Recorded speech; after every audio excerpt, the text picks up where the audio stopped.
today we are going to fix that by deleting the hidden folders and other junk files to help speed up your phone.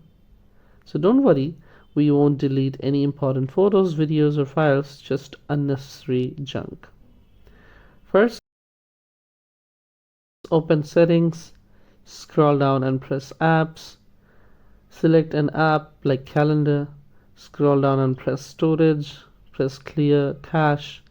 If you want to free up even more space, press clear data, but note that you may need to log in again. So that's how you can clear app cache. Second, delete hidden thumbnail. So to do this, open My Files or File Manager. In the top right corner, press the three dots. Now go to Settings, then turn on Show Hidden Files. Go back and press Internal Storage. Find and press on Pictures.